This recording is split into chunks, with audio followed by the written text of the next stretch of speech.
Sa taong 2100, dapat ba tayong sumang-ayon sa mga pwedeng maganap sa ating hinaharap ayon sa mga eksperto at mga manghuhula? At matupad kaya ang proyekto ng isang negosyante, inhinyero at innovator na si Elon Musk sa kanyang space exploration sa Mars? Sa pagsapit ng taong 2100, maraming mga sangay sa mundo ang maaaring magdulot ng malalim at makabuluhang pagbabago. Ayon sa mga sources, The Guardian, Psychics at iba pa, mga prediksyon na maaaring maganap. Ang ilan sa mga posibleng negatibo at positibong aspeto na pwedeng mangyari na makaapekto sa mundo lalo na sa buhay ng mga tao. Ang negatibo ay kinabibilangan ng pagbabago ng klima na nagdudulot ng kalamidad, pagtaas ng antas ng karagatan na nagreresulta sa pagbaha, kawalan ng likas na yaman at iba pang mga suliranin sa lipunan at kalikasan. Sa pag-unlad ng populasyon at teknolohiya, ang pangangailangan sa enerhiya ay maaaring sanhi ng pagtaas ng pangangailangan mula sa mga mapagkukunan nito tulad ng langis, nuclear o hydropower. Ang pangyayaring mga pandemya ay naghatid ng pagbabago sa takbo ng ekonomiya at sa kalusugan ng tao at maaari paring magpatuloy hanggang sa kasalukuyan. Mahalaga ang pagpaplano at pagtugon sa mga potensyal na hamon sa kalusugan ng tao. Sa kabilang dako, ang mga positibong magaganap una, ang pagsulong ng teknolohiya katulad ng handworm smartphones, mga gawang Android robot na nagbibigay ng mabilis na solusyon sa mga hamon ng lipunan, pag-unlad ng medisina at kalusugan, pagtugon sa pangangailangan ng tao, at iba pang mga positibong bahagi ng pag-unlad.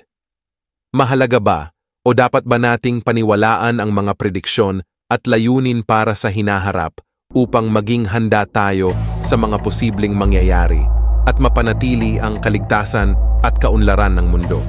Sulyapan natin ang mga plano ni Elon Musk sa space exploration sa Mars. Kung sakaling magtatagumpay na tirahan ang planetang Mars, ano-ano ang magiging implikasyon nito sa pamumuhay ng tao? Una, kolonisasyon ng Mars. Ang misyon na mag-migrate at mamumuhay sa planetang Mars ay isang malaking reperkusyon sa buhay ng tao. Ito ay magbubukas ng bagong oportunidad para sa pagsasaliksik sa kalawakan. Pangalawa, pag-unlad ng teknolohiya. Ang pagsasanib ng teknolohiya para sa kolonisasyon ng Mars ay maaaring magdulot ng pag-unlad sa mga paraan ng transportasyon, pamumuhay sa loob ng Mars, at iba pang aspeto na maaaring makatulong sa pag-unlad ng teknolohiya sa lupa. Pangatlo, pagbabago sa lipunan. Ang pagtira sa Mars ay magtatatag ng bagong lipunan at kultura na maaaring magkaroon ng konsekwensya sa pananaw at buhay ng mga tao sa Mars. Kung sakaling magtagumpay ang plano at magkatotoo ang mga prediksyon, ito ay maaaring magdulot ng malalim at makabuluhang pagbabago sa mundo at buhay ng tao sa hinaharap. Mahalaga ang pag-unawa at paghanda sa mga potensyal na bunga nito sa lipunan, ekonomiya at kalikasan. Ganun pa man, sa kabila ng lahat ng pagsusulong at kawalan ng katiyakan sa ating mundo, ang pangwakas na kalalabasan ay nasa kamay pa rin ng Diyos.